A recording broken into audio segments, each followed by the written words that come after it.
Hey guys, tonight we begin with something gritty, grand, and absolutely unforgiving. Life in the Roman Empire. Not as a senator, not as an emperor, no golden laurel crown, no marble baths. Tonight, you're not Julius Caesar. You're just you.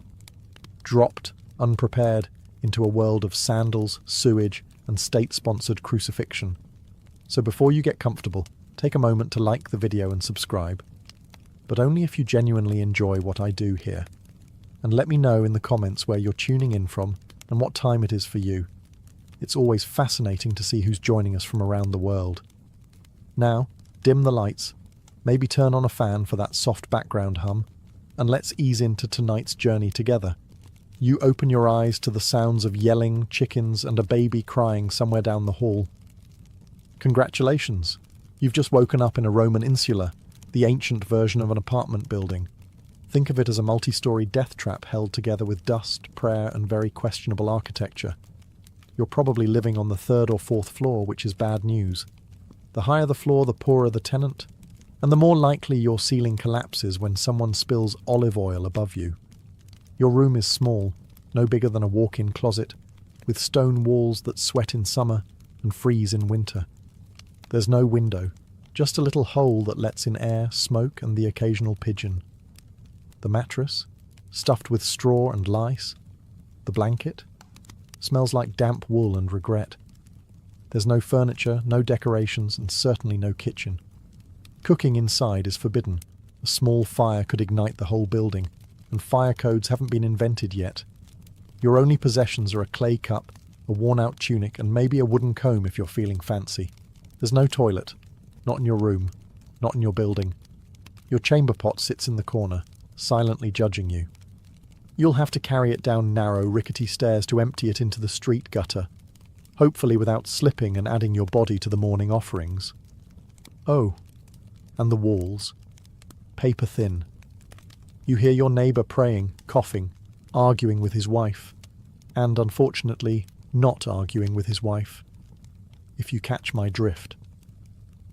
The air is heavy with smoke, mildew, and the distinct perfume of unwashed humanity. Someone's already baking bread downstairs, but you're not invited. The street vendors are yelling prices for figs and fish guts. A distant centurion is barking orders at someone who's probably already bleeding. You're not even out the door yet, and you're sweating, itchy, and possibly inhaling lead dust from the plumbing. Welcome to the Roman workday. You're not an emperor, you're not a gladiator, you're just another poor soul in an overcrowded tenement, trying not to fall down the stairs or anger a city god before noon. And you've still got 23 hours to go. Now that you've survived the climb down the crooked stairs of your insula, it's time to address the second most urgent matter of the morning, your bladder. There's no bathroom in your apartment, of course. No sink, no flush, not even a bucket with dignity. Instead, you shuffle down the street, chamber pot in one hand, modesty in the other, toward the nearest latrina, Rome's version of a public restroom, and calling it public is generous. It's a social club for strangers who don't mind making eye contact while doing their business. You arrive to find a long stone bench with holes cut into it. Beneath the bench, a shallow trough flows with water, just enough to carry away the collective shame of the city's lower classes. You sit if you dare, and hope the person beside you doesn't want to chat. Privacy? Not a thing. Doors? Absolutely not. People treat it like a town square with extra acoustics. Businessmen discuss grain prices while squatting.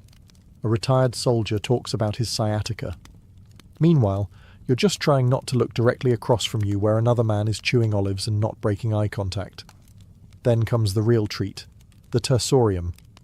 It's a communal sponge on a stick, kept in a bucket of vinegar or salt water. In theory, you rinse it before use. In practice? Well, let's just say the sponge has seen things. Unspeakable things. You wipe, hesitantly, and hope the vinegar did its job. If you're feeling lucky, maybe you brought your own rag. If you're feeling rich, maybe some moss. But chances are you just used what everyone else used, and now carry the quiet shame of shared hygiene. And if you think you can skip this ritual by going in an alley, think again. Public urination laws exist, fines are real, and Roman law enforcement is not known for subtle warnings. Once you're done, you wash your hands. Wait, no you don't. There's no soap, no running water, just a rinse from the communal basin that's seen more fingers than a handshake competition. You leave the latrina feeling lighter and slightly more dead inside. But hey, that's Rome. And now it's time for breakfast, if you can call it that. So, you've done your morning business and managed not to fall into a gutter or get arrested. Impressive. Now it's time for breakfast, the most important meal of the day unless you're Roman, in which case it's more of a polite formality before work and misery. Welcome to the Irontaculum, a Roman morning feast that consists of precisely two things: stale bread and watered down wine.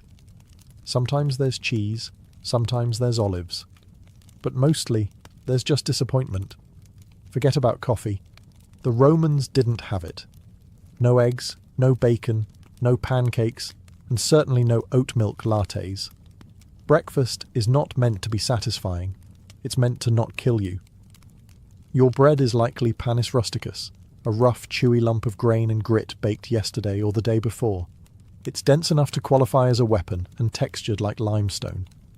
The wine is diluted, because even they knew that being drunk before sunrise in ancient Rome was a bad idea, unless you were a senator.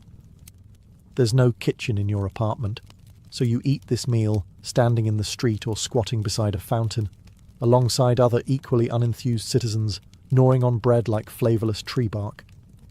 If you've got a bit of oil or a smear of garum, Rome's famously salty fermented fish sauce, then congratulations, you've added aromatic horror to your already bleak meal. If you're wealthy, maybe you get fruit or honey. But you're not. You're a normal Roman citizen, just rich enough to not be enslaved and just poor enough to envy your neighbour's broken jug of goat milk. Sometimes vendors walk by selling hot chickpea fritters or honeyed pastries, and for a moment you feel hope. But you remember your coin pouch is emptier than a gladiator's sympathy, so you bite your bread and pretend it's cake. And this is how the day starts, with carbs, mild dehydration, and a growing realization that you're about to walk 7 miles on Roman sandals with nothing but stale crumbs in your stomach and a buzz from last night's leftover wine. It doesn't get better, because now it's time to go to work. After your hearty breakfast of bread and mild despair, it's time to face the Roman workday. And let's be clear, unless you're a senator, a poet with a patron, or one of the lucky few who inherited land from a dead uncle with no heirs, you are working, and you're doing it hard. You might be a labourer, porter, potter, bricklayer, street cleaner, or if your luck's truly sour, a sewer worker. Rome needs a lot of things: roads, aqueducts, temples, baths, and someone has to build them. That someone, you, with your bare hands, under the sun, wearing sandals that provide all the arch support of a soggy leaf. The Roman workday starts early, very early. The sun is barely up, but the foreman already is, yelling in Latin and waving a stick. If you're late, you're docked a day's pay or worse, beaten, shamed or fired, which in Roman terms means you starve with honour. Your tools are basic. You dig with a shovel made of splinters and prayer, carry bricks on your back, and haul water from a cistern that smells like old socks and ambition.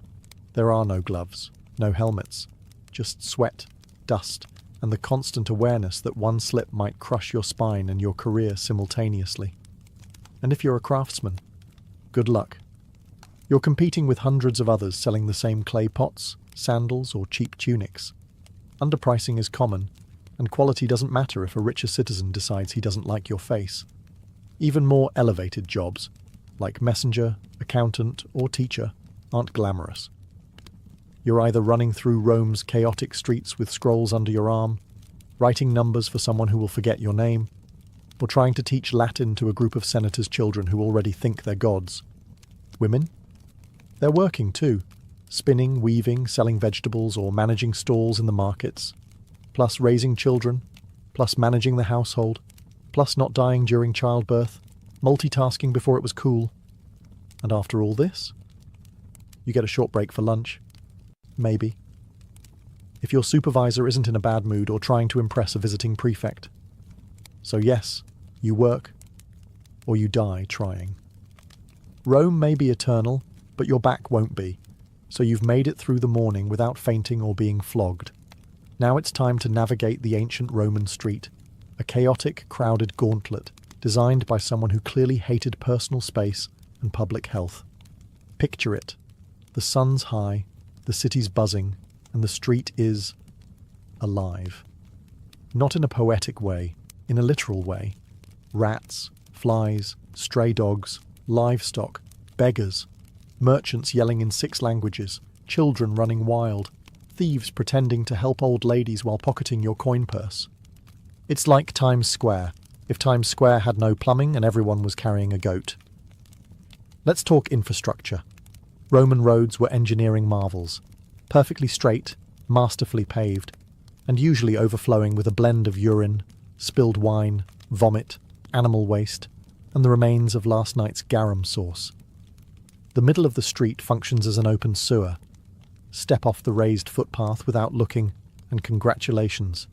You've just baptized your sandal in the holy waters of human misery. Wagons clatter by with no speed limits, no crosswalks, and zero chill. They don't stop for pedestrians. In fact, Roman law actually banned heavy cart traffic during the day in the city, which means drivers race through at night, in the dark, without brakes, like charioteers on a deadline. If you're not crushed by wheels, you'll be bumped by elbows, baskets, or an angry fishmonger shouting about spoiled eels. Then there's the air, thick with smoke from cooking fires, incense from temples, the scent of public latrines wafting on the breeze. Oh, and dead animals. Sometimes people just leave them there. If a dog drops in the forum, someone might just toss a cloth over it and walk away. And don't forget public spectacles, spontaneous brawls, impromptu protests, or a politician's parade that blocks traffic for hours while trumpet players blast off-key fanfare in your face. So yes, the Roman street is alive and out to get you. Slip on a fig, get hit with a runaway cart, or accidentally offend a patrician's pet monkey, and your day could end faster than Caesar on the Ides of March. And you were just trying to go buy lentils. You're sweaty, dusty, and desperately craving a splash of something cold. The good news? You live in Rome, a city renowned for its aqueducts, those magnificent engineering marvels that carry fresh water from the hills straight into the heart of the empire. The bad news? That water doesn't care about you. Unless you're wealthy enough to live in a domus with your own private fountain, you're sharing water with thousands of your closest coughing, sneezing, not washing their hands neighbours. Your options are the public fountains, where everyone fills their jars, washes their feet, and occasionally dunks a child for fun or hygiene. And by hygiene we mean a wet version of hope. If you want to wash up, your best option is the thermae, the Roman public baths. They're everywhere, and everyone uses them. Sounds civilized, right? But here's the thing. The water cycles through multiple pools with no soap, no chlorine, and very little shame. You'll be sitting in a tepid bath with a dozen other men, none of whom believe in modesty. Conversations are loud, political, and occasionally naked. A man might try to sell you socks, while another cleans his ears with a stick. And the water, it's been through everyone. If you were hoping to feel clean, think again. You're marinating in bacteria with a hint of eucalyptus.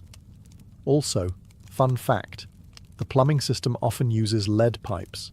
Yes, lead. Romans were obsessed with engineering, but not chemistry. Over time, that convenient indoor plumbing could cause all kinds of delightful side effects like anemia, gout, infertility, and, if you're truly lucky, madness. Want to drink something safer? Wine. Seriously. Water is viewed with suspicion, especially in the poorer districts where contamination from latrines and street runoff is common. So wine is diluted and consumed throughout the day by men, women, and children alike. Because what better way to survive a crumbling empire than with a gentle buzz? So yes, Rome brought water into the city before most of the world knew what a pipe was. But for the average citizen, it's a gamble every time you drink, bathe, or rinse your toes. Enjoy your aqueducts. Just don't trust them. Welcome to the Roman Empire, where pain isn't just a possibility, it's the background music of your entire life. You stub your toe, no ice, no painkillers. You grit your teeth and keep going until it either heals wrong or falls off. Break a bone? You wrap it in a dirty rag and try not to breathe too hard.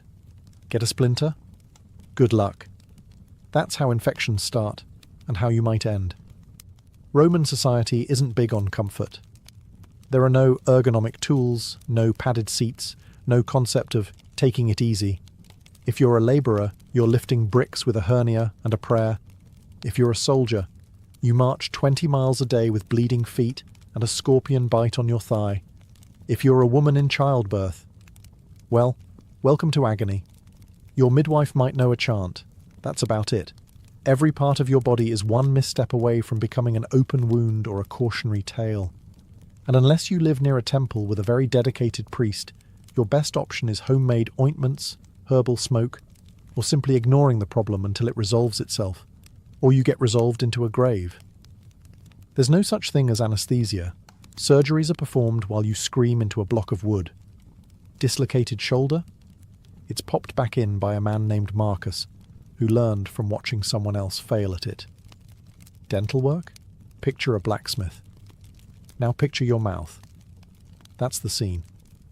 And if you're enslaved or poor, people don't even pretend to care. You could be bleeding out on the side of the road, and the best you'll get is, "Don't stain the mosaic." Even upper-class Romans embraced pain as proof of virtue. Stoicism was the philosophy of the day. Enduring suffering without complaint was seen as noble. If you cried over a broken arm, you weren't just in pain. You were weak.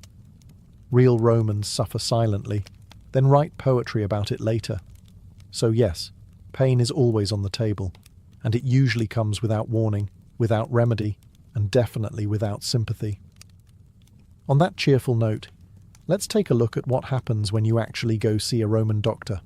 So, you've hurt yourself. Maybe it was the infected blister from yesterday's work, or maybe you tried to shave with a bronze blade and now your chin looks like a gladiator training ground. Either way, it's time to seek medical attention, which, in ancient Rome, is less about healing and more about surviving the attempt. Let's begin with the basics. Roman medicine is a chaotic mix of Greek theory, mystical guesswork, and a surprising amount of leaves. The core belief? The body is ruled by 4 humours: blood, phlegm, yellow bile, and black bile. Feeling off?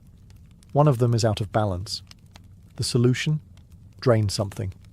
So your doctor, who may or may not also be your barber, immediately reaches for the leeches, or a knife.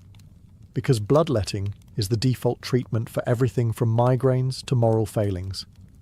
Have a cough? Let's open a vein. Depressed? We'll just drain some sadness out of your arm. Surgery? Oh yes, it exists. Roman surgeons had scalpels, forceps, and even bone drills. What they didn't have were anesthetics. You stay conscious through the whole procedure, gripping the edge of a wooden table while a man in a dirty toga digs into your flesh with the confidence of someone who once saw a scroll about it. Antiseptics. Not really a thing. They might wash wounds with wine or vinegar, which does help, but also burns like divine punishment. Infection is a common side effect. So is death. Prescriptions vary wildly. You might be given honey, garlic, crushed beetles, or a poultice made of herbs, ash, and very specific types of animal dung. If things get worse, you're advised to sleep in a temple, pray to Asclepius, and hope divine dreams will deliver your cure. And if none of it works, well, your doctor shrugs, your family lights a candle, and your neighbours start whispering about what kind of omen your death might be. It's not that Romans didn't care about health. They just hadn't quite figured out what helped and what murdered you more efficiently. So next time you sneeze, Be grateful for modern antibiotics, and that you don't live in a world where healing often starts with blood loss. After a long day of sweating, bleeding, and dodging carts, you're starving. Time for dinner, or as the Romans called it, cena. Just don't expect anything remotely comforting. Let's start with what's not on the table. No pizza, no pasta, no tomatoes, no potatoes, no chocolate, no sugar, and absolutely no coffee. None of those things had been discovered or imported yet. This isn't Italian cuisine. This is pre-Italy edible survival. You sit down to a wooden bowl of something brown and vaguely hot. It's probably pulse, a porridge made of spelt, beans, or lentils. It tastes like wet gravel with a hint of herb, if you're lucky. If you're not lucky, it tastes like wet gravel without the herb. Protein is rare unless you caught it, trapped it, or fished it yourself. Meat is expensive, and even when you do get some, it's often off. Roman cooking didn't use refrigeration, so preservation meant heavy salting, smoking, or marinating it in garum, a fermented fish sauce that smells like dead ocean and burns your soul just thinking about it. If you're feeling festive, there might be boiled vegetables, hard cheese, or the occasional fig. Rich Romans dined on exotic dishes like roasted flamingo, stuffed dormice, or jellyfish in vinegar, delicacies that mostly scream, "Look at how rich I am and how little I care about taste buds." Your wine is watered down, always.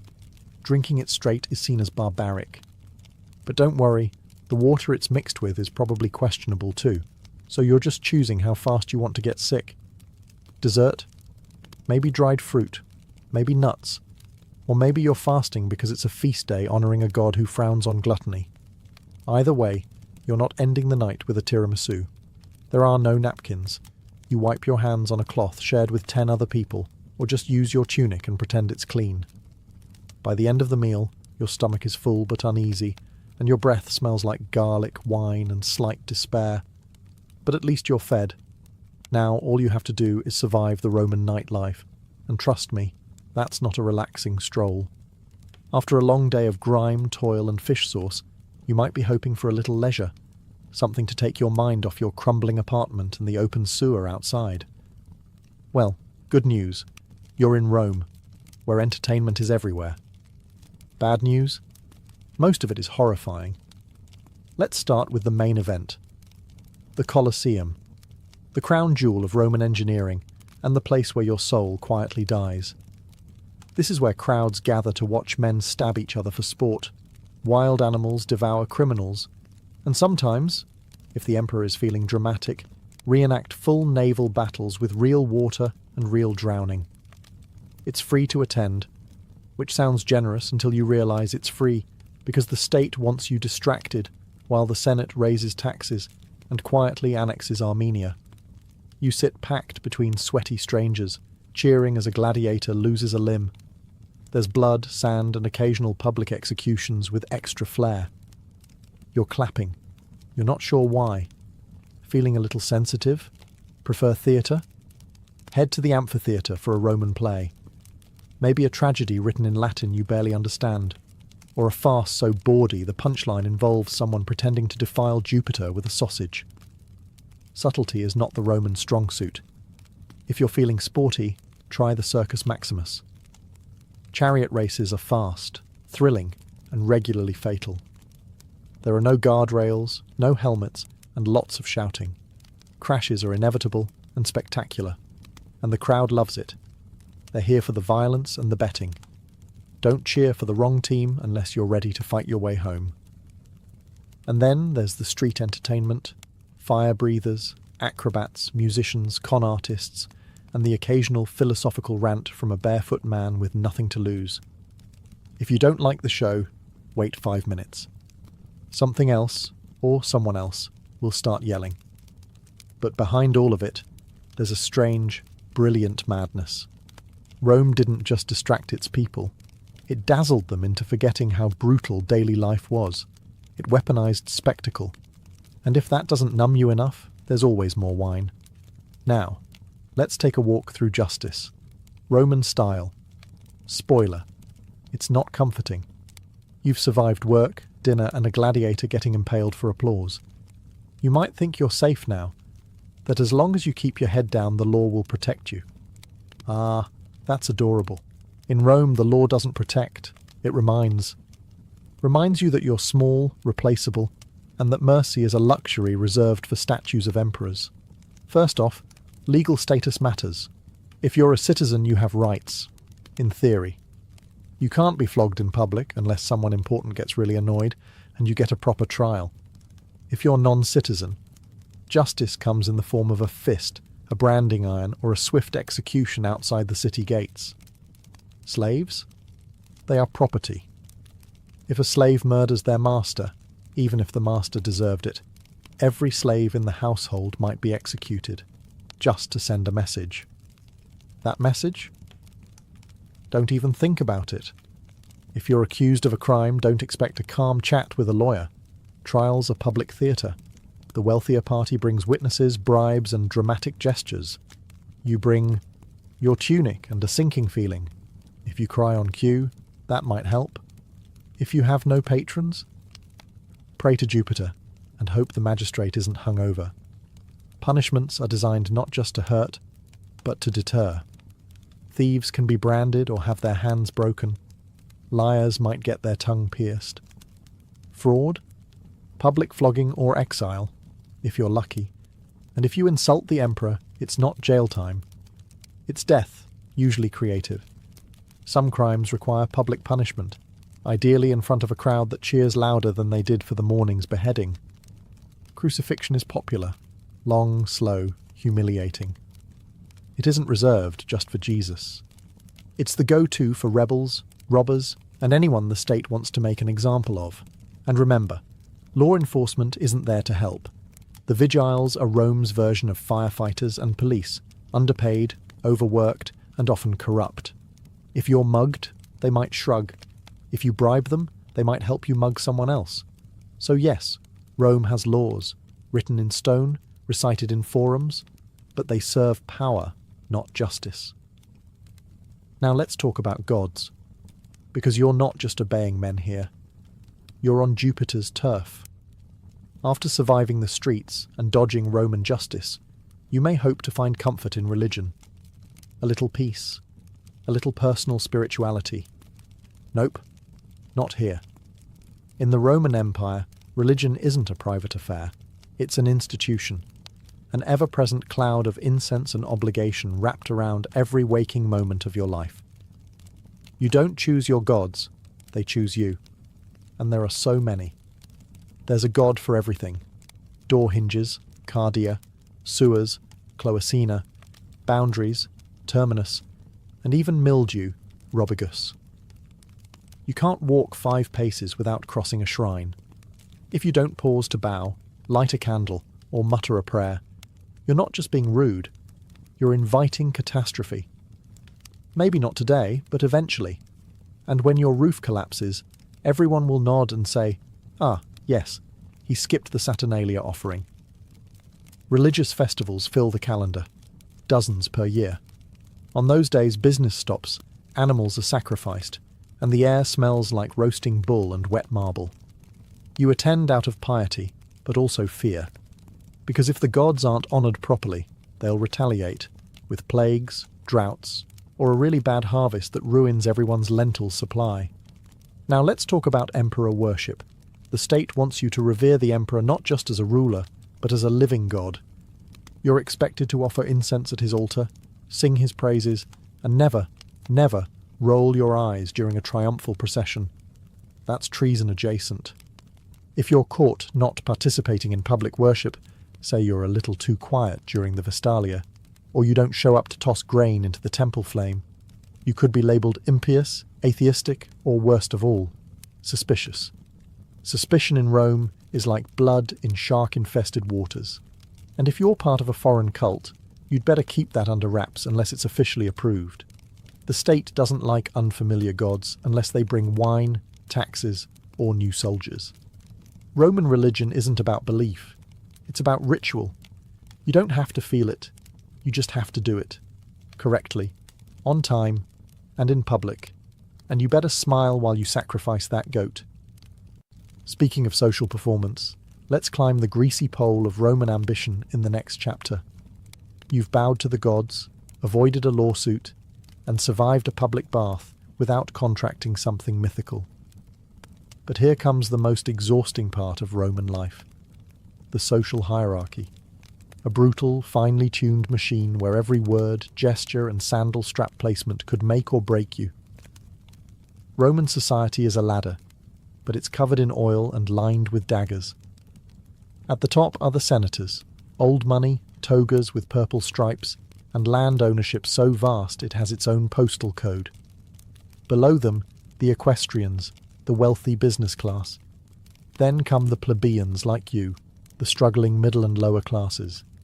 Below that, freedmen, slaves, foreigners, and the guy who accidentally insulted a statue of Augustus once. Want to move up? You'll need patrons, powerful individuals who protect you in exchange for lifelong loyalty, errands, favours, and the occasional vote. It's like having a boss, godfather, and landlord rolled into one charmingly condescending package. Each morning, you visit your patron's home as part of the salutatio. You wait in line with other clients, praise his haircut, maybe compliment his son's toga, then beg for a favour, usually money, food, or a recommendation. If you're lucky, he tosses you a coin and lets you carry his litter through the forum. Congratulations, you're now connected. Every move you make is watched and judged. Your clothes must be clean, not fashionable, just clean. Your speech must be proper. Your friends, carefully selected. And whatever you do, don't show ambition. That makes people nervous. If you rise too quickly, others will conspire to knock you back down, socially or literally. Networking is warfare. Gossip is currency. The wrong comment at a banquet can end your career. The right marriage can save your entire bloodline. But you better play it carefully. Love is for poets. The rest of Rome marries for alliances and estate access. And even if you climb high, don't get too comfortable. One bad harvest, one missed ritual, one jealous rival, and it's all over. You won't even hear the dagger coming. Now, the sun is setting. Surely things calm down at night, right? Not in Rome. The sun dips below the rooftops of Rome, and for a fleeting moment you think, maybe now, finally, you can rest. But nightfall in the Roman Empire isn't a time for peace. It's a shift in tone, from noisy and chaotic to dark and downright lethal. First, let's talk about lighting. There isn't any. Unless you're rich enough to burn oil lamps all night, and few are, most people rely on moonlight, memory, and blind hope to find their way through the labyrinthine alleys of the city. If you trip and fall, no one's helping. They might just take your shoes. The vigiles, Rome's official night watchmen, are supposed to patrol the streets, prevent fires, and stop crimes. In practice, they're overworked, underpaid, and often more interested in napping than heroics. Some are brave, most are bribable, and all of them are outnumbered. Criminals know this. Thieves, muggers, and the occasional bored ex-gladiator roam the shadows, looking for easy marks. If you're walking home alone, you're the easy mark. It doesn't matter who you are. Unless you're armed, fast, or invisible, you're at risk. And then there's fire. Rome's greatest nighttime terror. Insulae, those charming death trap apartments you sleep in, are made of wood and dreams. Cooking after dark is illegal for this reason, but laws mean little to a hungry tenant. A single overturned lamp can reduce an entire block to ash in hours. The Great Fire of 64 CE didn't start itself, but once it did, it raged like Mars in a bad mood. You might think your building is safe, until you smell smoke at midnight and realise there's no organised evacuation plan. You grab your one tunic, your chamber pot, and maybe your dignity, and sprint for your life down a collapsing staircase. And if it's not fire or thieves, it's noise. Drunken parties echo through the streets. Processions for obscure gods parade by with drums and shouting. And if a senator's mistress is upset, everyone within a 3-block radius knows. Sleep in ancient Rome is a luxury. Silence is a myth. And safety? That's reserved for the wealthy, the armed, and the extraordinarily lucky. But hey, morning's almost here. You just have to survive one more night. And then repeat. The sun sets on Rome, and with it you might expect a moment of calm, a breeze, a quiet meal, maybe even sleep. Think again. Rome doesn't go silent at night. It simply shifts into something darker, louder, and more dangerous. The city never truly sleeps. It prowls. Let's start with fire. Roman buildings, especially the tall wooden insulae where the poor live, are tinderboxes waiting for a careless oil lamp or cooking fire to turn them into ash. There's no real fire department, just the vigiles, who are part firefighter, part night watch, part deeply underpaid janitor. They carry buckets and hope. If your apartment catches fire, you might be rescued, or you might become a cautionary tale in tomorrow's gossip. Then there are the thieves, cut purses and pickpockets who treat the moonlight like a hunting license. Rome's alleys are narrow and unlit. Torches are expensive. If you must walk after dark, you're doing so by feel, by instinct, and hopefully not by yourself. Don't carry anything shiny. Don't make eye contact. And whatever you do, don't get caught between two drunken gladiators arguing about someone's missing sandal. Speaking of drunk, the city's nightlife is booming. Taverns spill over with cheap wine, loud music, and men shouting bad poetry about Mars and women they'll never impress. Fights break out. Dice games end in blood. And sometimes an angry noble decides to settle a grudge by having a slave beat someone in the street. You hide in the shadows and pretend you didn't see anything. If you're a woman walking alone, good luck. Rome is not kind to unchaperoned females after dark. The streets belong to the desperate, the reckless, and the dangerously bored. Trying to sleep isn't much better. Your insula creaks like it's thinking about collapsing. Rats scurry through the walls. Your neighbour coughs like a dying goat. Somewhere nearby someone is screaming, either from passion, murder, or both. You press your face to a sweaty pillow and pray to Mercury for silence. But there is no silence in Rome. Not for you. Because in the Roman Empire, even the darkness is loud. And when dawn comes, you'll have to do it all again.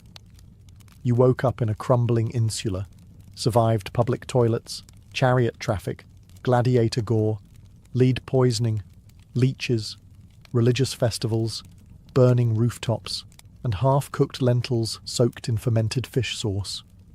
You bowed to gods you don't understand, obeyed laws that don't protect you, and slept through riots, rats, and the occasional public decapitation. You're dirty, tired, possibly infected, and emotionally scarred by the communal sponge. And it's only been one day. Would you last another? Honestly, no, you wouldn't.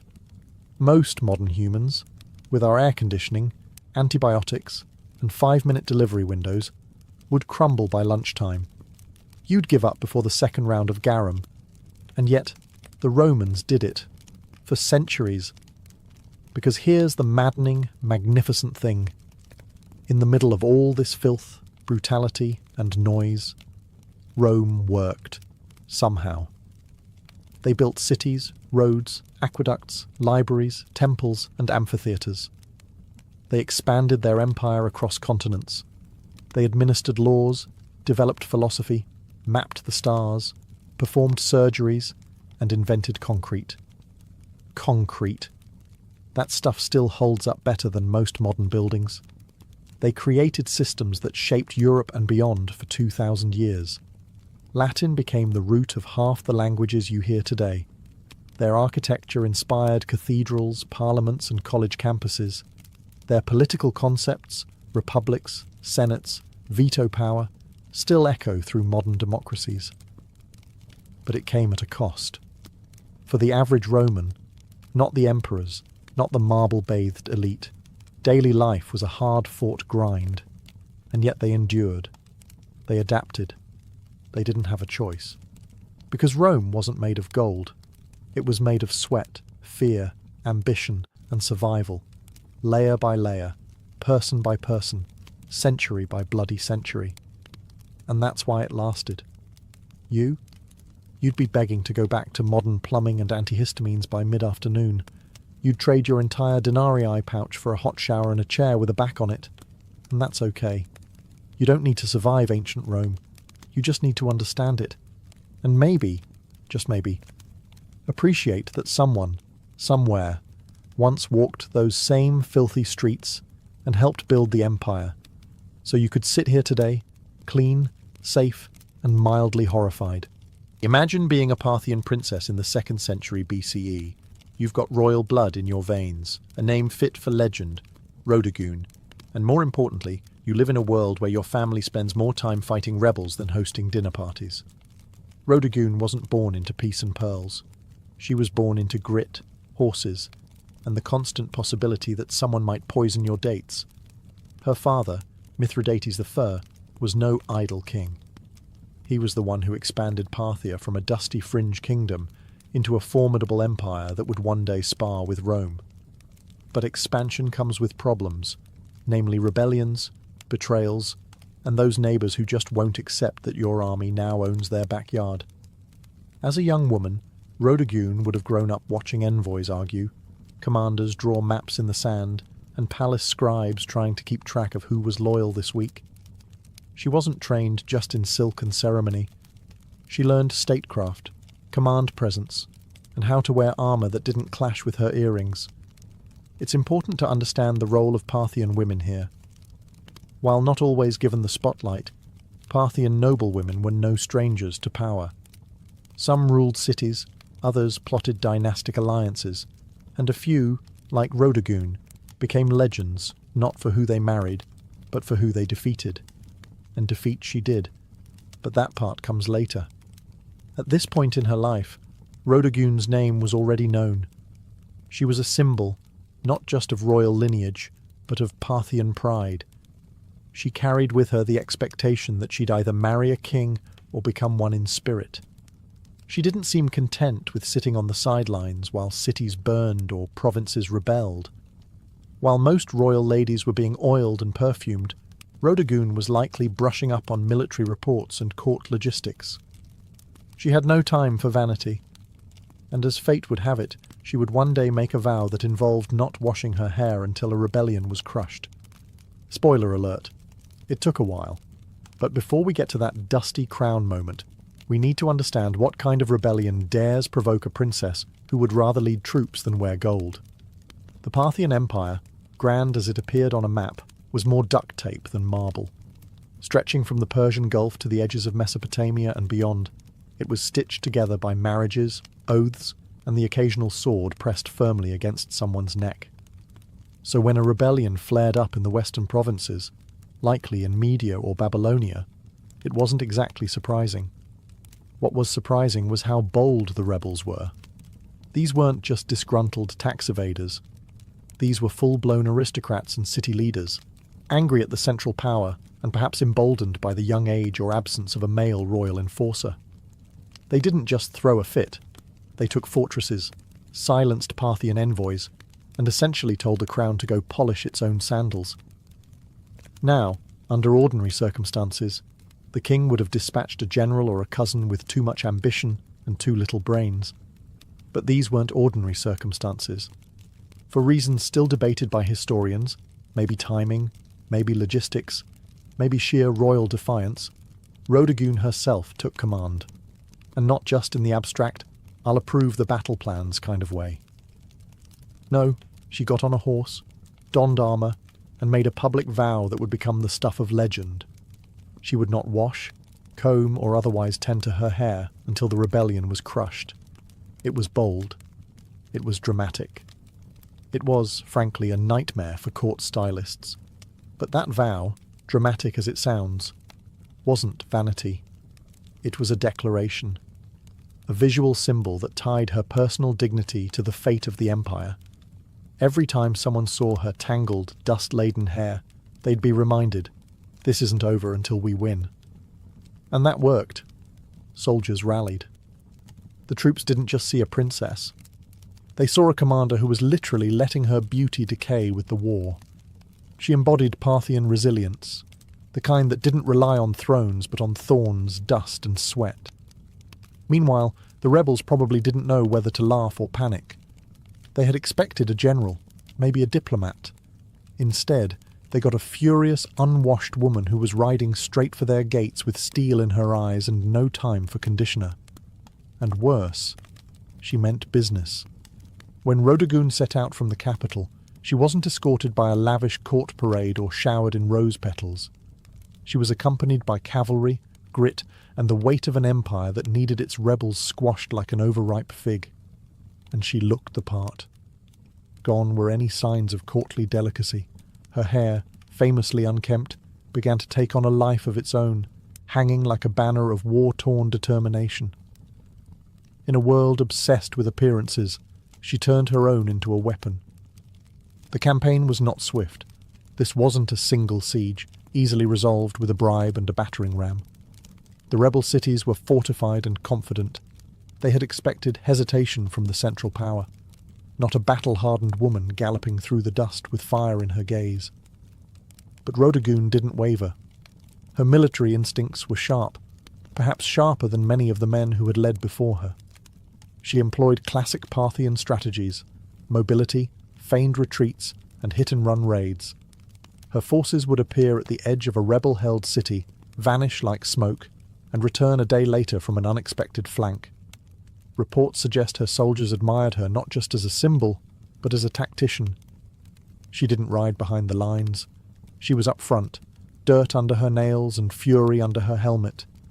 And as the weeks dragged on, so did her hair. It's said that by the third month, the strands had begun to knot into ropes, full of dust and sweat, and the whispers of battlefield prayers. But that only made her more terrifying to her enemies, and more revered by her men. Rebels called her the Witch Queen, not because she practiced magic, but because no noblewoman should still be fighting in the field and refusing a bath. Surely, they reasoned, something unnatural was at work. But there was nothing magical about it, just sheer, unrelenting discipline. By the time her army laid siege to the final rebel holdout, the legend had grown faster than the rebellion had. In taverns and tents alike, soldiers joked that the enemy wasn't afraid of Parthian swords. They were afraid Rodogun would never wash again. And truth be told, they weren't entirely wrong. The last stronghold of the rebellion loomed ahead, a walled city rumoured to be impenetrable, where the rebel leaders had dug in like ticks on a dog. Supplies had been hoarded, archers lined the parapets, and the gates had been reinforced with the kind of smug confidence only traitors possess. They believed they could outlast Rodogun. Big mistake. By now her appearance was legend. Word had spread not just through the empire, but into enemy territory. The woman who won't wash, they whispered, has arrived. Some said her hair had turned to iron. Others claimed she hadn't slept in weeks. The myths piled up like siege ladders. But Rodogun was no myth. She was real, and she had tactics. Instead of launching a reckless assault, she opted for a slow, punishing siege, cut off trade routes, intercept messengers, poison wells. The rebels had braced for a battle of swords. Instead, they got starvation. She weaponized time itself, letting her enemies rot from the inside out. And all the while, she camped outside the city with her soldiers, just another commander beneath the canvas tents. She shared their meals, gritty bread and lukewarm wine. She inspected their armour. She led patrols. And she still, despite every opportunity, refused to so much as touch a comb. For her soldiers, the vow had become sacred. No one dared suggest she break it, even in jest. It had become a living embodiment of Parthian pride, a symbol that their suffering wasn't for nothing. Every tangled strand was a reminder. We are still in this fight. Inside the rebel city, morale crumbled. They had expected to demoralize the enemy by holding out. Instead, it was they who began to wither. Their own commanders began to argue. Food ran low. Rumours of desertion began to ripple like cracks through stone. And then came the breaking point. A small gate, left unguarded for just an hour, perhaps out of fatigue, perhaps sabotage, was found by one of Rodagun's scouts. That night, under the cover of darkness and wind, her forces slipped in and opened the main gates from within. By morning, the city was hers, and Rodagun, face streaked with sweat and ash, stood atop the battlements, unbathed, victorious, and utterly terrifying. Victory was not declared with trumpets or parades, it was declared with water. After months of dust, battle, and relentless pursuit, Rodagun stood before her army not in royal robes, but in the same battlefield garb she had worn since the campaign began. Her armour bore dents from rebel blades, her face was lined from sun and strain, and her hair, her wild, matted, filthy hair, now hung down her back like a lion's mane made of wire and legend. But she had done it. Every rebel city had fallen. Every oathbreaker had been brought low. And now, with her vow complete, she could finally do what no one in the Empire had dared attempt to rush. She could wash her hair. According to tradition, and later accounts passed down through oral history, Rodagun summoned her servants not to a golden chamber, but to a public courtyard. She wanted her soldiers, the ones who bled beside her, to witness this moment. Basins were filled, oils were warmed, combs were retrieved from storage like sacred relics. And then, under the open sky, the warrior princess of Parthia, caked in the grime of war, began to scrub away months of rebellion. It was symbolic. Every tangle undone was another city reclaimed. Every rinse of water over her scalp washed away defiance, soaked into the earth as if the land itself had been restored. Some say she wept. Others say she laughed. But what no one disputed was the silence among the troops as they watched. Hardened men, scarred and sunburned, stood like statues as Rodagun emerged from her ritual transformed. No crown was placed on her head. She didn't need one. The dust had become her diadem. The act of not washing had become more powerful than any jewel. And in that moment, Parthia didn't just have a princess. It had a symbol. She could have returned to court in triumph, let the scribes compose flattering odes, allowed nobles to fall over themselves in praise. But she didn't rush back to luxury. She stayed with her troops a while longer. She dined with them. She listened to them.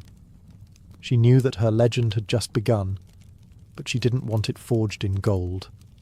She wanted it forged in memory. After the hair-washing that became an event for the ages, Rodagun could have ridden straight to the capital with fanfare, banners, and enough propaganda to last a century. But she didn't. Instead, she took the long route back, deliberately visiting the cities she had reclaimed one by one, walking their streets, inspecting their defences, and ensuring no embers of rebellion still glowed beneath the ashes. This wasn't mere ceremony. It was strategy. Rodagun knew the danger of victory, how quickly it can melt into complacency. Empires don't fall from defeat alone. They fall from forgetting why they fought in the first place. She wanted the rebels and loyalists alike to understand that Parthian strength wasn't just cavalry and coin. It was embodied in her very presence, a woman who chose hardship over comfort and earned loyalty by example, not decree. And loyalty she received. Everywhere she went, people gathered not to gawk at royalty, but to stare in awe at her. Not polished, not perfumed, but real. She didn't bring fear.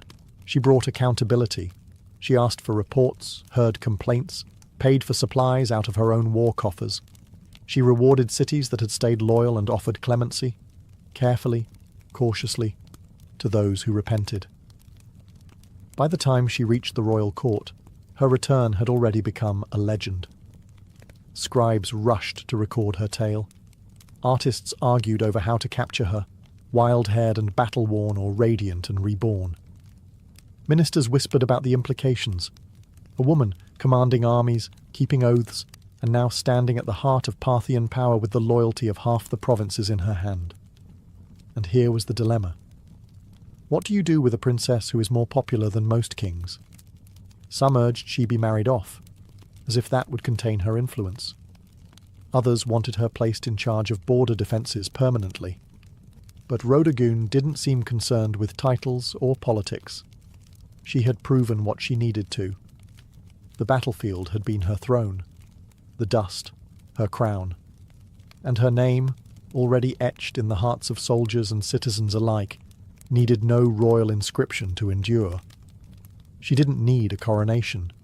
She had already been crowned, not with gold, but with history. In the months following her campaign, Rhodagoon didn't seek the limelight, but it followed her anyway. She became a subject of poetry, sculpture, gossip, and awe.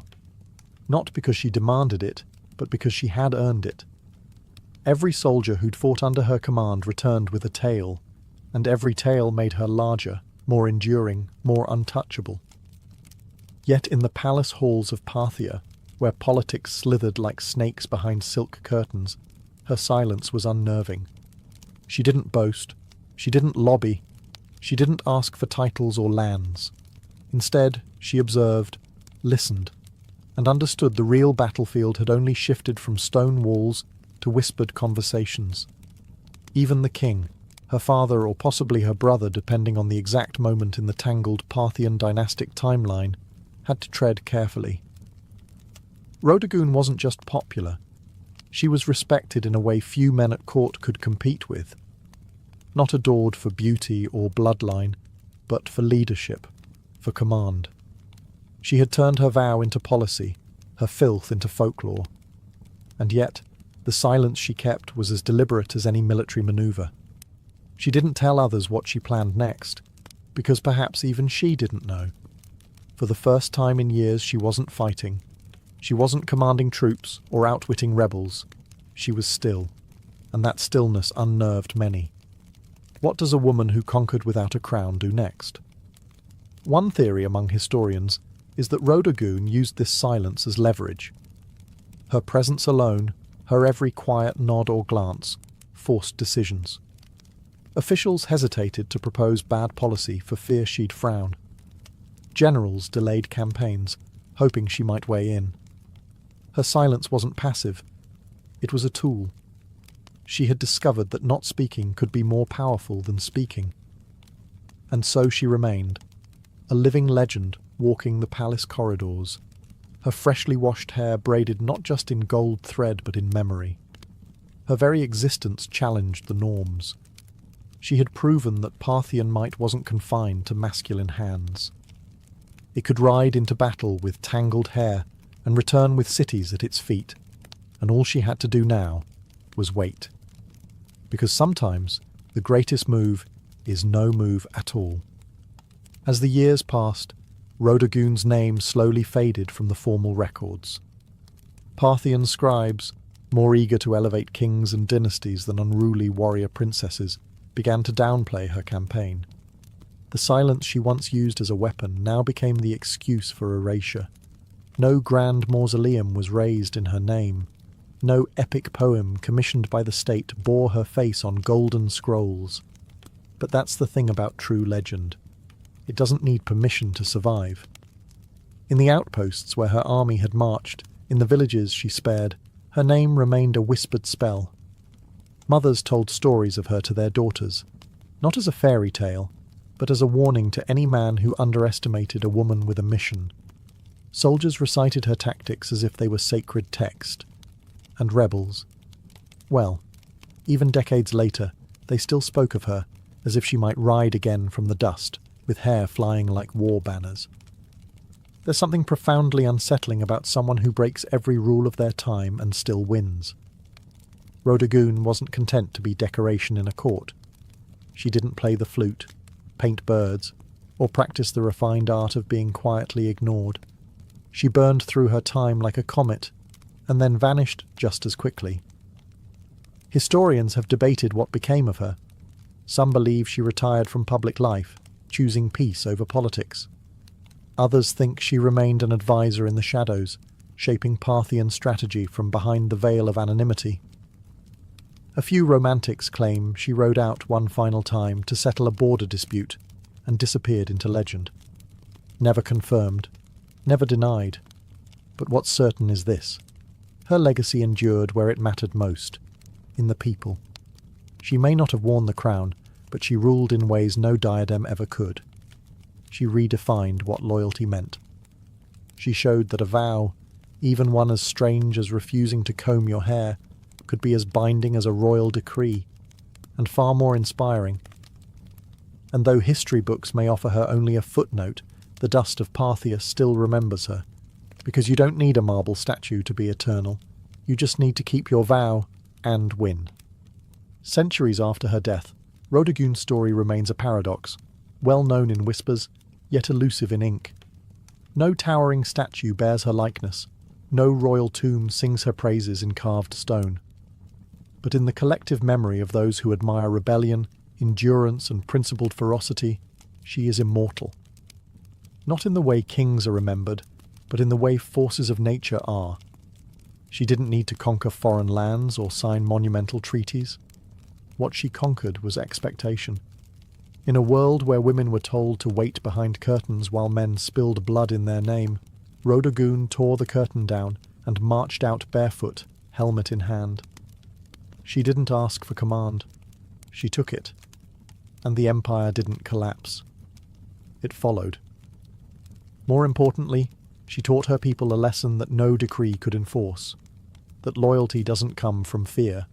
It comes from seeing your leader suffer beside you. From watching them choose discipline over comfort. From watching them keep a vow longer than anyone thought possible. She wasn't perfect. No legend is. But her story endures precisely because it wasn't polished or clean. It was tangled, muddy, honest, like her hair on that final day of victory. In that filth was dignity. In that vow was a vision of leadership stronger than any title. When her soldiers looked at her, they didn't see a princess. They saw someone who believed in the fight more than her own vanity. And that's the part history couldn't quite erase.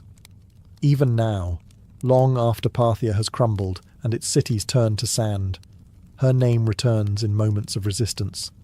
Artists revive her. Writers search for her footprints. A vow not to wash until victory. It sounds absurd to some, but to those who've had to claw their way through injustice, it makes perfect sense. Rodogun was never about glamour. She was about grit. And in the end, it was the dust that crowned her, not gold. Dust. The same substance emperors try to escape in death, yet the very thing she wore like a badge of honour. She was forgotten by kings, ignored by chroniclers, but remembered by the dust. And that's where legends truly live, not in stone, but in soil.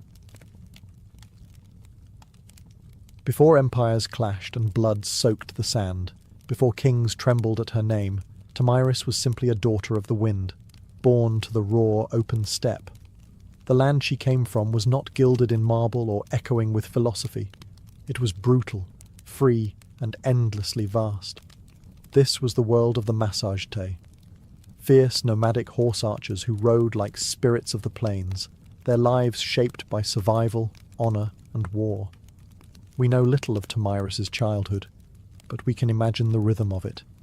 She would have learned to ride before she could run, to shoot before she could speak in full sentences. Among the Massagetae, girls were not caged in tents or veiled by silence. They trained beside the boys, rode with the warriors, and grew up with iron in their blood. To lead, one had to bleed.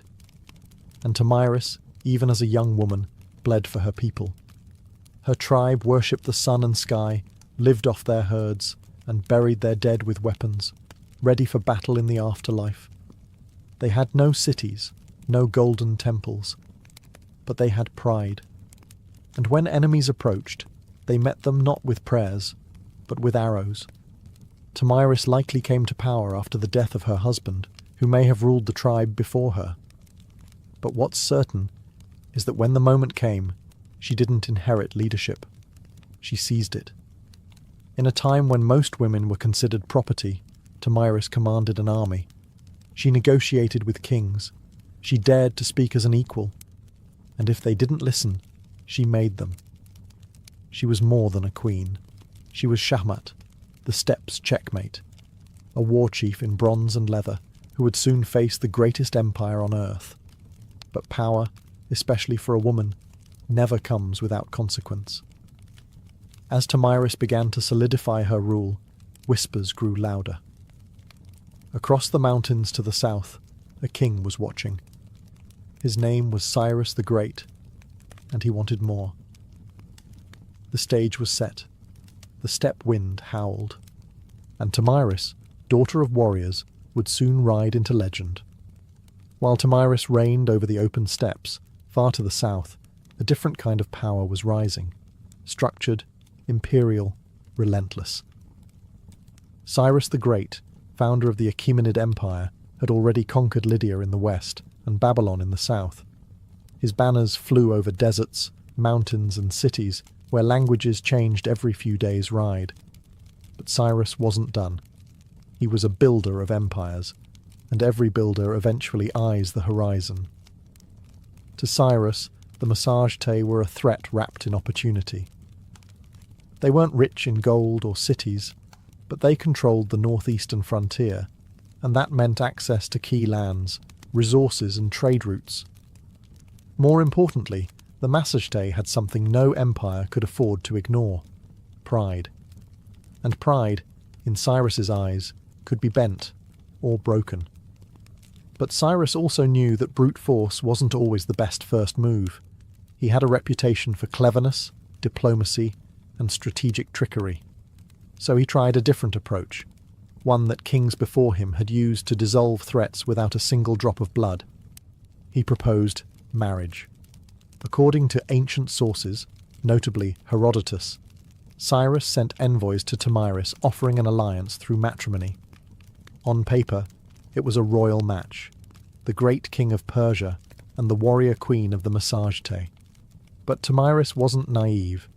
She saw the proposal for what it was, not an offer of love or partnership, but a calculated attempt to absorb her people without a fight.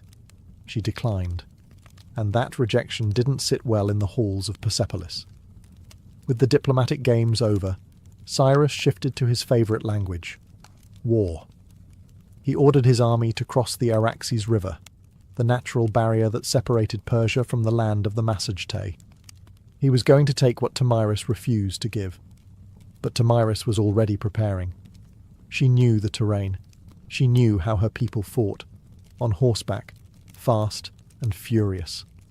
And most of all, she knew Cyrus wasn't just coming for land. He was coming to crush a woman who dared to say no. The world's most powerful king had declared war, but he had no idea what kind of fury he had just awakened on the steppe. Cyrus the Great, master strategist and seasoned conqueror, believed he could outwit Tomyris. He had faced kings, crushed cities, and subdued nations. To him, the Massagetæ were little more than wild nomads with fast horses and no cities to defend. He didn't realize he was stepping into the path of someone just as cunning and far more furious. Tomyris had warned him. After rejecting his marriage offer, she sent a clear message: cross the Araxes River, and you will regret it. But Cyrus crossed anyway, building a bridge of boats to carry his army into Massagetæ land.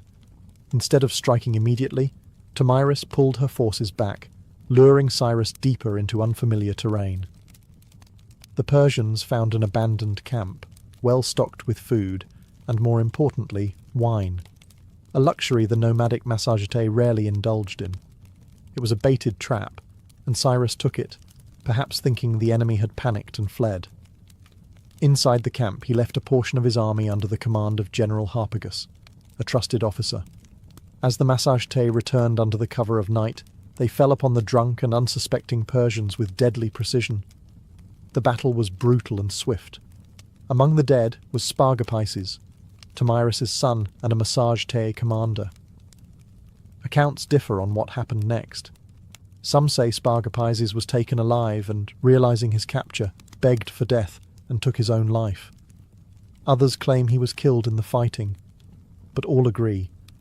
When news reached Tomyris, something inside her shattered, and then turned to steel. Her grief was volcanic, but her rage, that became legendary. She sent another message to Cyrus. This one wasn't a warning, it was a vow. "You may be a glutton for blood," she said, "but I swear, I will give you your fill." She promised to make the ground run red with Persian blood, and her vengeance would not be quiet. Cyrus had taken her son. He had violated her land. Now he would meet not the queen of the massage-tay, but the mother of a slain warrior, and the last face he would ever see. The next battle would not be a skirmish. It would be an execution. The sun rose over the plains like a blade, sharp and blinding. Tomyris stood at the head of her army, no longer just a queen, but a storm given form. Her warriors, hardened by the nomadic life, painted their faces with ash and rage. This wasn't about politics anymore. This was about blood. Cyrus, for all his might, had underestimated the massage-tay. He assumed they would fight like the tribes he had conquered before, chaotic, uncoordinated, easy to crush. But Tomyris had spent her life among warriors. She understood how to strike, not blindly, but with precision. She rallied her forces for a full-scale assault on the Persian invaders. And this time, she wasn't holding back. The location of the final battle is lost to history, swallowed by the vastness of the steppe. But what's clear is that Tomyris launched a ferocious counterattack. Her cavalry swept across the plains like a tide of knives. They fired arrows from horseback, closed in with axes, and fought like people with nothing left to lose. The Persians, battle-hardened, disciplined, and experienced, weren't expecting this level of organized fury. Tomyris didn't just lead her troops, she fought beside them. Her presence on the battlefield ignited her warriors like wildfire. Every strike was driven by vengeance. Every charge was an answer to her son's death. Cyrus tried to hold the line, but it shattered. The Persians were routed. Many died where they stood. Others fled into the endless grasslands, only to be hunted down. And Cyrus the Great, the man who had conquered Babylon, Lydia, and nearly the known world, fell in the chaos.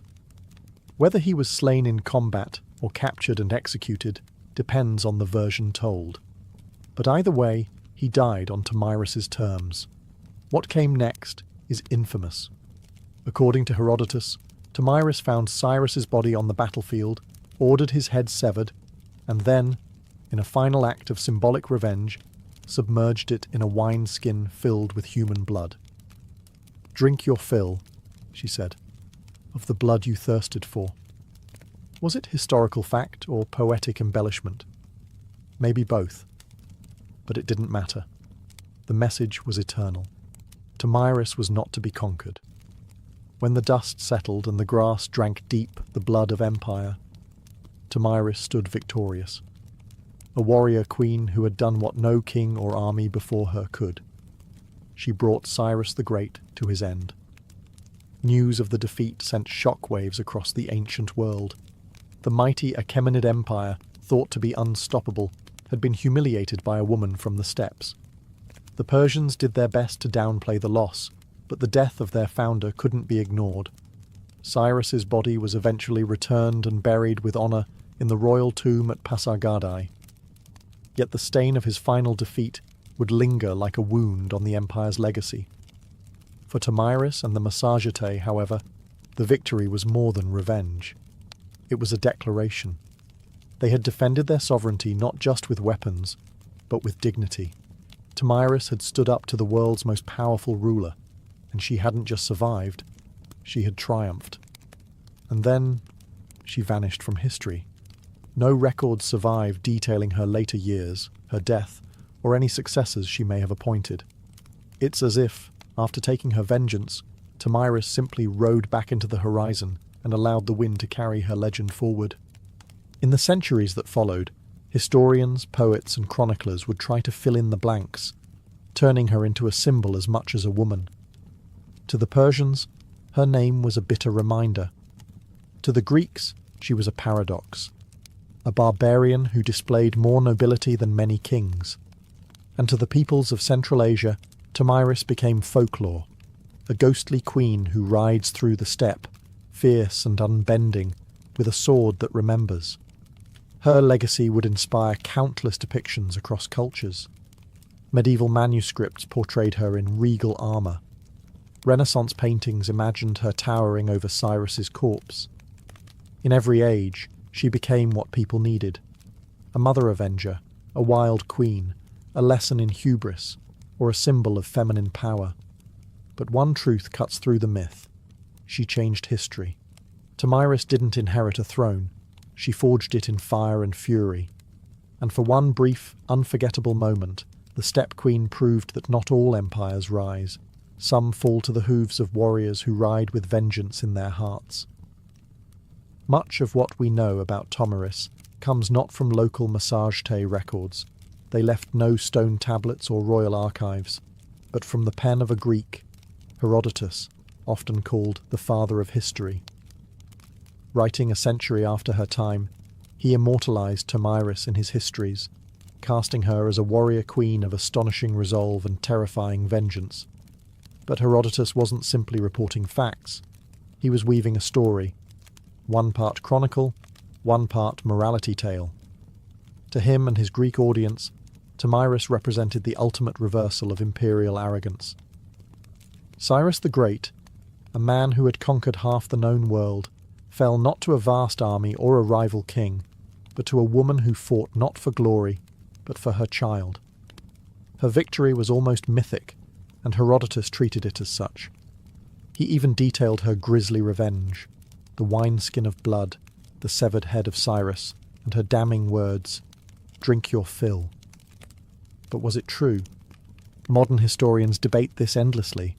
Some argue that Herodotus exaggerated or even invented parts of the tale, using Tomyris as a narrative tool to humble the Persian Empire, which, at the time of his writing, was still a looming force over the Greek world.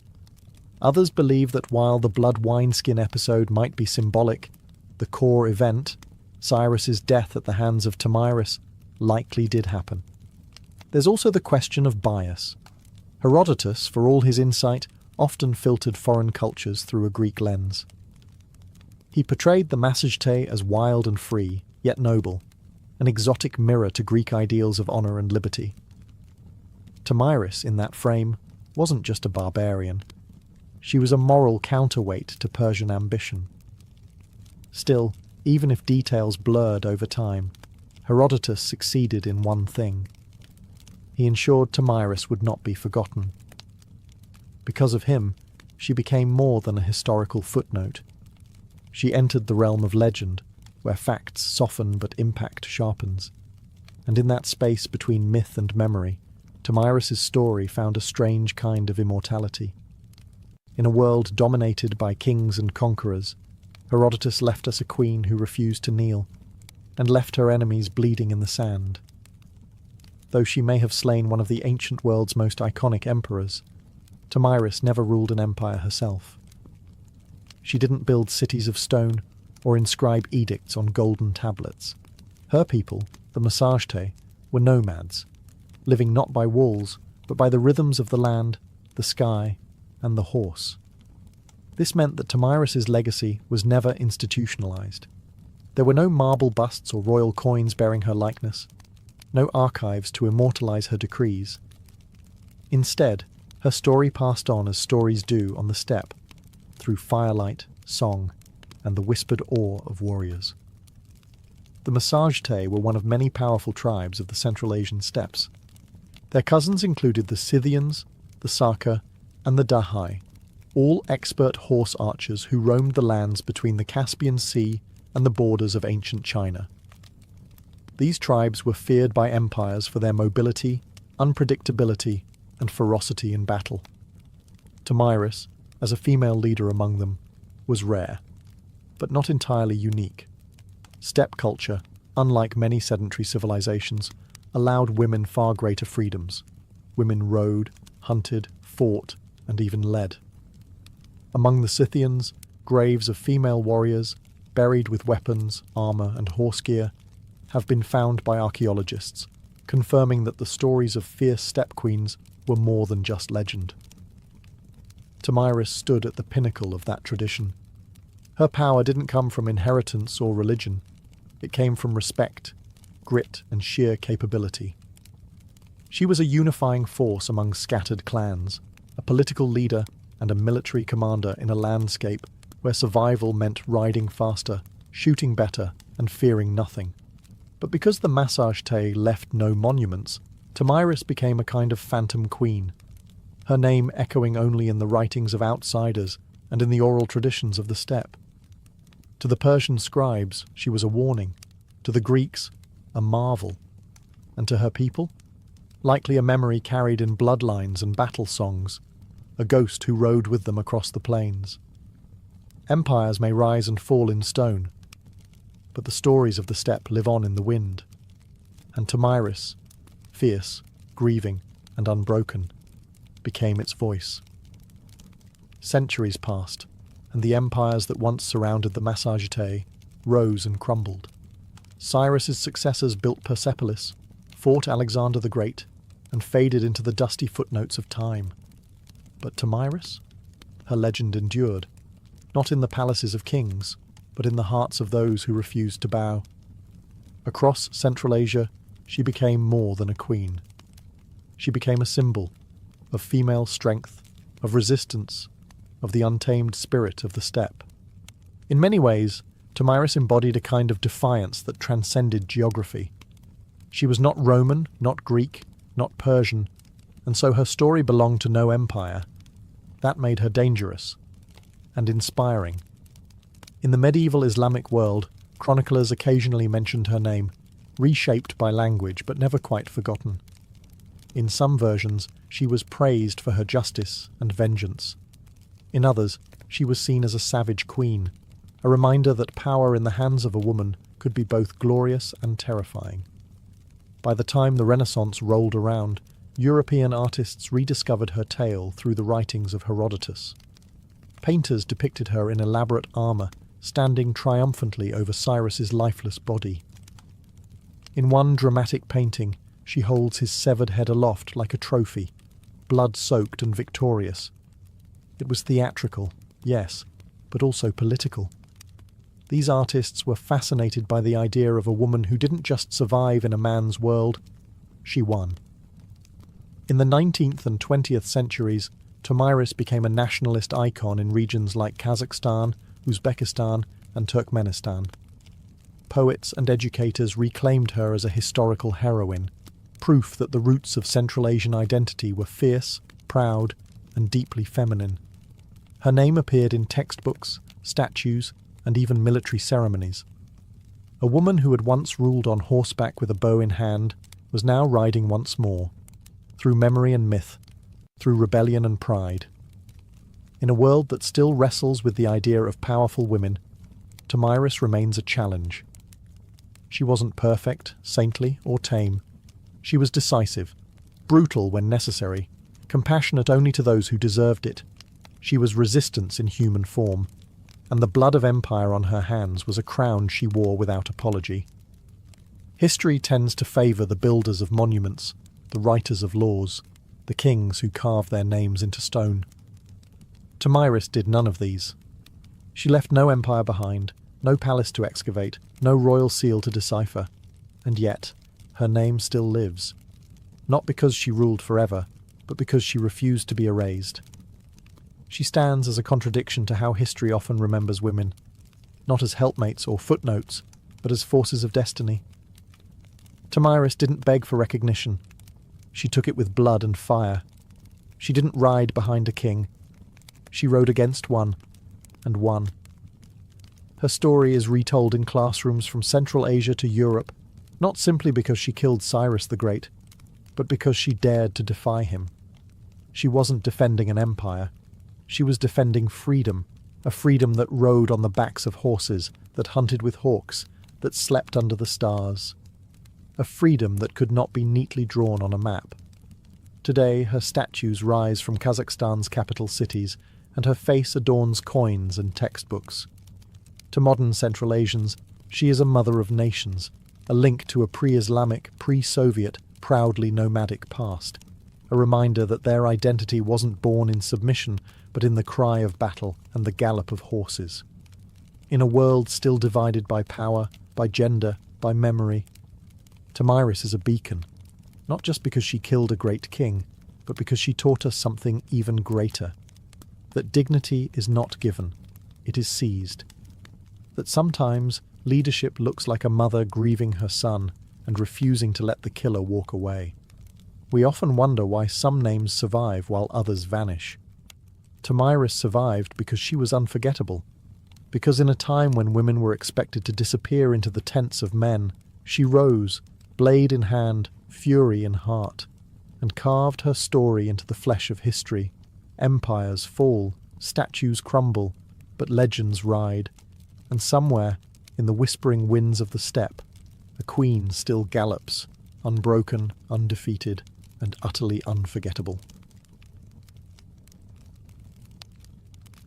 In ancient Egypt, beekeeping wasn't a hobby, it was a state-sponsored science with divine approval.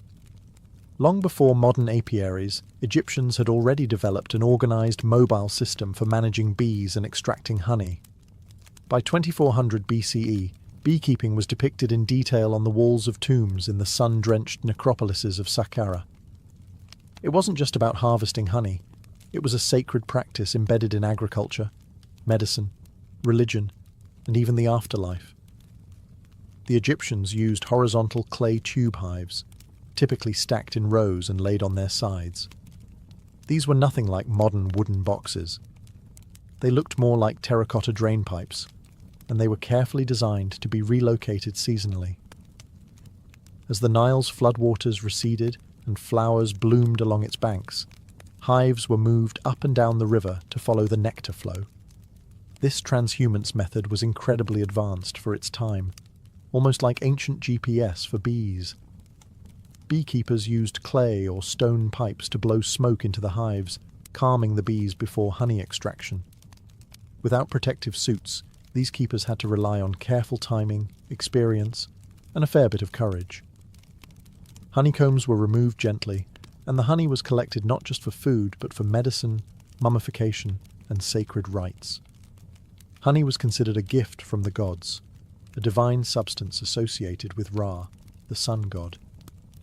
According to Egyptian myth, bees were born from the tears of Ra as they fell to earth. This wasn't poetic fluff. It shaped how the Egyptians treated bees, as messengers between the mortal world and the divine. Honey was used in temple offerings, funerary rituals, and even as a currency in trade. It also had a prominent role in medicine. Ancient papyri list honey as a key ingredient in over 500 remedies, mixed with herbs, wine, or milk to treat wounds, infections, and gastrointestinal issues. Its antibacterial properties were known, even if the science wasn't.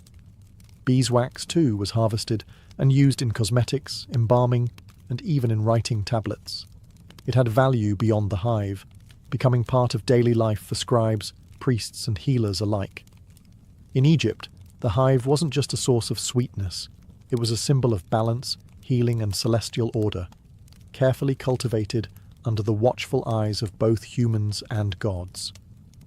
While Egypt gave beekeeping structure and sanctity, ancient Mesopotamia gave it something equally vital: laws.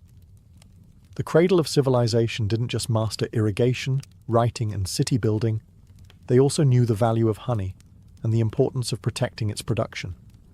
Though Mesopotamian beekeeping wasn't as visually celebrated as in Egyptian tombs, its traces are found in cuneiform tablets and legal codes, suggesting a quietly sophisticated practice. References to bees and honey appear as early as the Sumerian period.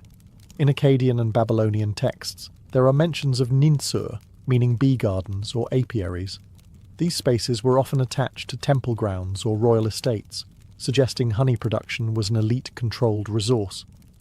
Honey and beeswax were used in religious offerings, medicine, food, and trade.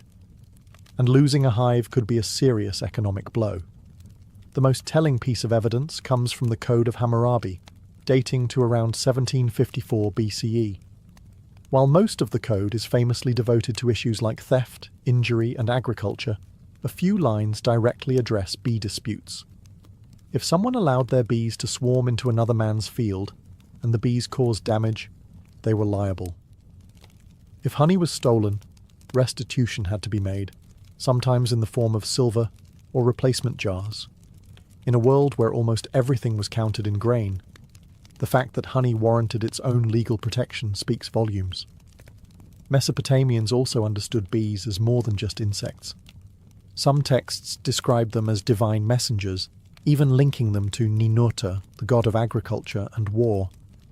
Beeswax, in particular, was valued for sealing documents and creating ritual figurines.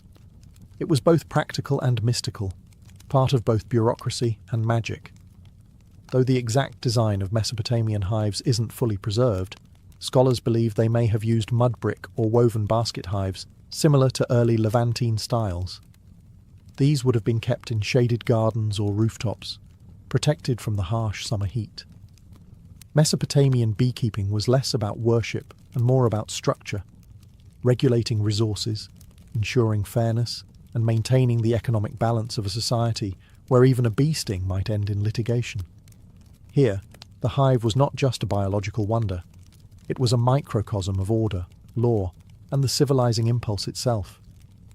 In the rugged highlands of Anatolia, long before the Greeks took center stage, the Hittites were quietly mastering the art of beekeeping, and they weren't treating it like a backyard hobby. To the Hittites, bees were sacred agents of purity, messengers between realms, and essential to both agriculture and the spiritual health of the kingdom. Unlike Egypt and Mesopotamia, where beekeeping was a blend of science and economics, the Hittites took a more ritualistic approach. In religious texts from the 14th and 13th centuries BCE, bees are mentioned not just as producers of honey, but as active participants in purification rites. One famous Hittite ritual text describes a ceremony in which a bee is summoned to go and remove the evil, the impurity, and the wrath of the gods. The bee is then released, not killed, a rare show of mercy in ancient rites, suggesting a deep reverence for the insect. The Hittites valued honey for its taste and its sacred utility. It was used in libations, sacrificial offerings, and anointing rituals, often combined with wine, milk, or grain. Honey wasn't just consumed, it was poured, burned, and blessed. It served as a medium between human intention and divine reception. In terms of practice, evidence suggests the Hittites used clay or woven hives, likely stored in protected enclosures near temples or royal estates. Though the archaeological record is sparse, parallels with neighbouring Levantine and Syrian traditions hint at portable tube-like hives, possibly made from straw and mud, stacked and managed much like those in Egypt. Beekeepers in the Hittite world likely operated under temple control, their work deeply embedded in seasonal festivals and state rituals. Honey was not a mere commodity. It was a tool of diplomacy, healing, and spiritual cleansing. The bee, small and unassuming, held symbolic weight that far exceeded its size. The Hittites also contributed a vital piece to the global understanding of bees. They recognized bee migration. Some surviving texts describe the seasonal behaviors of swarms, linking blooming patterns with honey flow, an insight that shows how closely they observed their environment. In Anatolia, the hum of the hive wasn't background noise. It was a sacred frequency, vibrating through the bones of gods and kings alike. The ancient Greeks didn't just study bees, they admired them, feared them, and modelled society on their mysterious order. To the Greeks, the hive was more than a place of honey. It was a living metaphor, a model for the ideal city-state, a symbol of divine order, and a source of endless scientific curiosity. Greek beekeepers advanced the science of apiculture with a blend of practical knowledge and philosophical flair. Unlike earlier civilizations that used stationary clay hives, the Greeks developed movable terracotta hives with removable lids and sections. These allowed easier access to the honeycomb without destroying the colony, an early step towards sustainable harvesting. They also mastered the art of smoke control. Using ceramic bellows and clay smokers, they would puff smoke into the hive entrance, sedating the bees before honey extraction. This innovation not only reduced stings, but also preserved the hive's structure, allowing for multiple harvests per season. One of the most influential minds in Greek history, Aristotle, studied bees in extraordinary detail. In his Historia Animalium, he described hive behaviour, noting that bees appeared to have distinct roles. Some gathered nectar, others defended the hive, and one, whom he called the king bee, seemed to lead. Although he got the gender wrong, Aristotle's observations laid the groundwork for centuries of bee research. Honey held a revered place in Greek culture. It sweetened wine, preserved fruits, and flavoured cakes. It was also used as a base for medicinal salves, especially in wound care, and was seen as a divine gift. The Greeks believed that ambrosia, the food of the gods, was a mixture of honey and wine. The bee itself had mythological significance. It was associated with Artemis, goddess of wild things, and Demeter, goddess of the harvest. Priestesses of Artemis were even called melissae, the Greek word for bees. The idea of the bee as a sacred feminine force carried deep symbolic power. For the Greeks, the hive was both scientific marvel and spiritual emblem, a reminder that even the smallest creatures move with purpose, discipline, and grace. In studying bees, they believed they were studying the very laws of nature, and perhaps of the gods themselves. If the Greeks studied bees with wonder, the Romans managed them with ambition. Beekeeping in the Roman Empire wasn't just a cottage industry. It was scaled to match the needs of a civilization that stretched across continents. From the vineyards of Gaul to the hills of Hispania, Rome turned the humble hive into an empire-wide enterprise. The Romans inherited much of their apicultural knowledge from the Greeks and Etruscans, but they expanded it into a formalized agricultural science. Writers like Varro and Columella recorded detailed instructions for building hives, harvesting honey, and relocating colonies. Their treatises describe beekeeping with a startling modernity, including observations on swarm behavior, seasonal cycles, and pest control. Roman hives came in many forms: hollow logs, cork bark containers, clay tubes, and even woven baskets sealed with dung or mud. Flexibility was key. In colder climates, more insulation was needed. In warmer provinces, ventilation was critical. These innovations allowed Rome's beekeepers to adapt the craft across vastly different regions of the empire. To calm bees, Romans employed clay pots filled with smouldering herbs like thyme or oregano. The smoke soothed the hive, and perhaps added a subtle flavour to the honey. Harvesting was done with iron knives, and wax was separated by melting and straining, later used in candles, writing tablets, cosmetics, and even waterproofing ships. Honey wasn't just food, it was everywhere. It was added to wine to make mulsum, used in baking, in sauces for meat and fish, and even as an early energy source for athletes and soldiers. Roman physicians, following Hippocratic traditions, prescribed honey for sore throats, wounds, fevers, and digestive problems. Its antibacterial properties were well known and well used. But perhaps the most Roman thing about their beekeeping was organisation. Large villas often had dedicated honey farms, run by enslaved labour under the supervision of estate managers. Production was recorded in ledgers, and surplus honey was sold in markets or exported to distant provinces. Bees were viewed not just as insects, but as productive citizens of the Roman economy.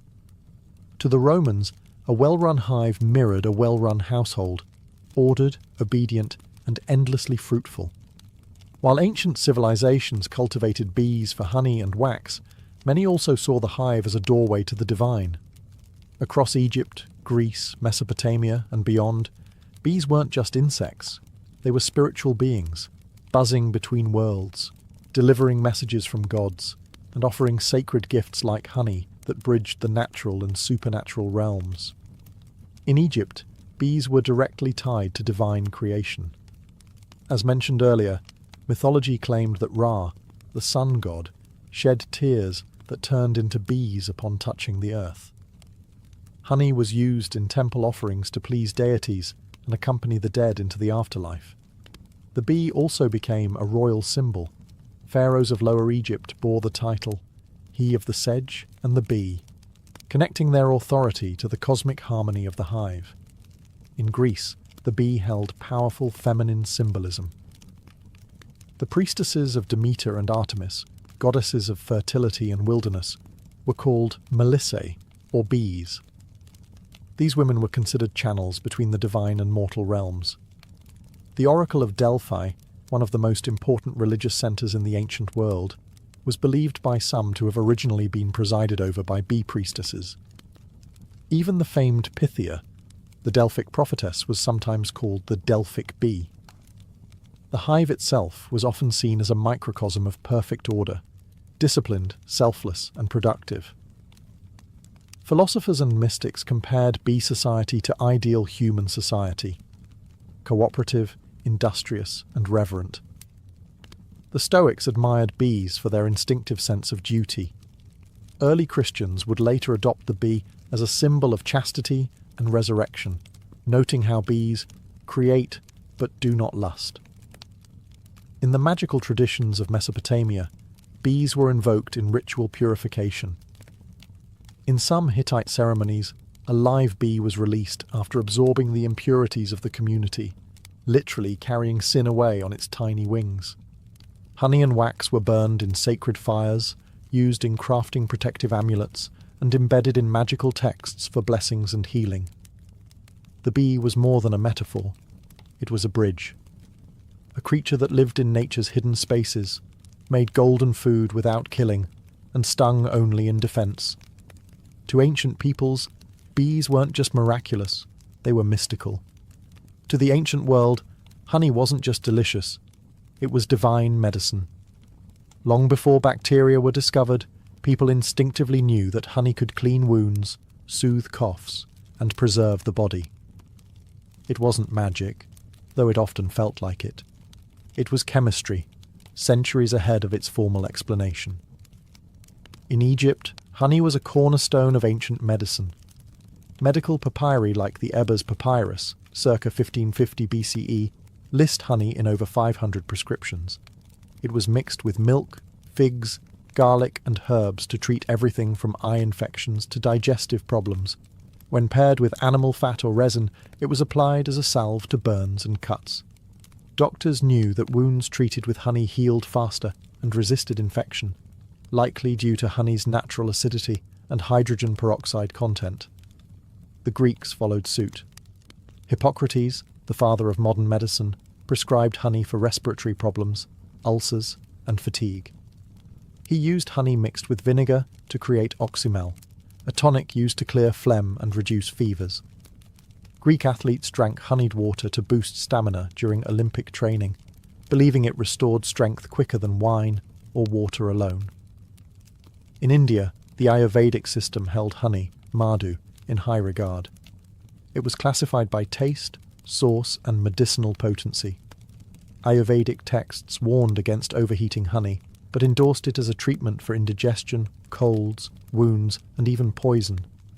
It was also used in religious rituals, offered to gods and consumed during sacred fasts for both spiritual and bodily cleansing. The Romans, too, believed in the medicinal power of honey. Pliny the Elder recorded dozens of remedies involving honey in his Natural History. It was a base for ointments, gargles, and laxatives, and even used to treat the wounded after battle. Honey mixed with poppy juice was given as a sedative. Roman surgeons kept it on hand to dress wounds and reduce inflammation.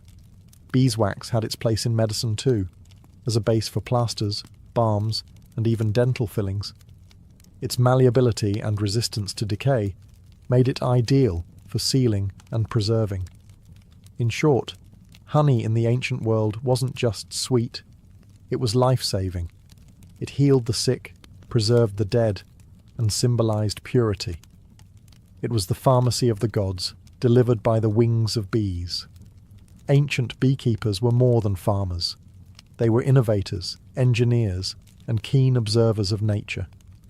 Across civilizations, they developed specialized tools and methods that allowed them to manage bee colonies effectively, harvest honey sustainably, and even protect themselves from the bees' defensive stings. One of the most important innovations was the design of the hive itself. The Egyptians popularized the use of horizontal cylindrical clay hives essentially large terracotta tubes stacked in rows. These hives were durable, portable, and mimicked natural cavities where bees thrived. Similarly, the Greeks and Romans used terracotta and woven basket hives, some with removable lids to allow access to honeycombs without destroying the colony.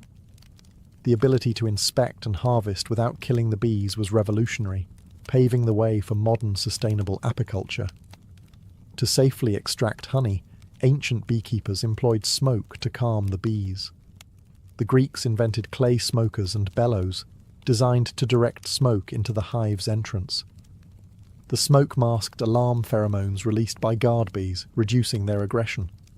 Romans refined this by burning fragrant herbs such as thyme or oregano, which soothed the bees and possibly imparted subtle flavours to the honey. Harvesting tools varied. Wooden or bronze knives were used to slice combs carefully. Sometimes, honeycombs were pressed to extract liquid honey, and wax was melted and filtered for later use. Beekeepers often wore minimal protection, relying on experience and careful technique to avoid stings. Suits and gloves were millennia away. Ancient texts reveal that beekeepers also observed bee behavior meticulously. They understood swarm cycles, seasonal patterns, and the importance of moving hives to optimize nectar collection. Some cultures practiced transhumance, relocating hives to follow flowering plants' bloom, similar to modern migratory beekeeping. Additionally, honey storage was a crucial aspect of ancient beekeeping. Egyptians used sealed ceramic jars to store honey, protecting it from moisture and spoilage. Honey's remarkable shelf life was well known, sometimes lasting centuries sealed within tombs. Even the relationship between humans and bees was carefully managed. Rituals were performed to appease bee spirits or gods, ensuring cooperation and avoiding misfortune. This spiritual care was as vital as the physical tools in maintaining a productive hive. In all, ancient beekeeping was a blend of craftsmanship, natural science, and reverence. The tools and techniques they developed set foundations that still influence modern apiculture. The ancient practice of beekeeping laid the groundwork for a relationship between humans and bees that continues to this day. Far from a simple agricultural activity, early beekeeping was an art and science that influenced medicine, religion, economy, and ecology across civilizations, shaping the way we understand nature and sustainability. From the Nile Valley to the hills of Anatolia, from the temples of Greece to the farms of Rome, ancient beekeepers honed methods to protect and sustain their colonies. Their innovations in hive design, smoke use, and seasonal management allowed for sustainable honey harvests, a practice crucial for both survival and trade. The respect they showed for the bees' life cycles helped foster a model of harmony between humans and nature. Their understanding of honey as a medicine informed the early pharmacopoeias of Egypt, India, and Rome, influencing healing practices that persist in traditional medicine worldwide. Honey's antibacterial and preservative properties became the foundation for wound care and remedies, while beeswax shaped early technologies in cosmetics, art, and construction. The symbolic and spiritual meanings attributed to bees and honey in ancient cultures also endure. Religious rituals honoring bees and honey continue in various traditions, reflecting humanity's ongoing fascination with the hive as a metaphor for order, cooperation, and divine blessing. The idea of bees as messengers between worlds or symbols of resurrection permeates art, literature, and folklore across centuries. Moreover, the ancient practice of migratory beekeeping, moving hives to follow floral blooms, is echoed in modern commercial apiculture, essential for crop pollination and global food production. The innovations of ancient beekeepers helped set the stage for today's awareness of bees as vital pollinators and the environmental challenges they face. Despite technological advances, the core relationship remains unchanged. Humans depend on bees for food, medicine, and ecosystem health, and bees, in turn, have shaped human culture, economy, and spirituality since the dawn of civilization. The legacy of ancient beekeeping is a testament to human ingenuity, respect for nature, and the enduring power of collaboration, both within the hive and between species. It reminds us that even the smallest creatures can inspire science, faith, and survival.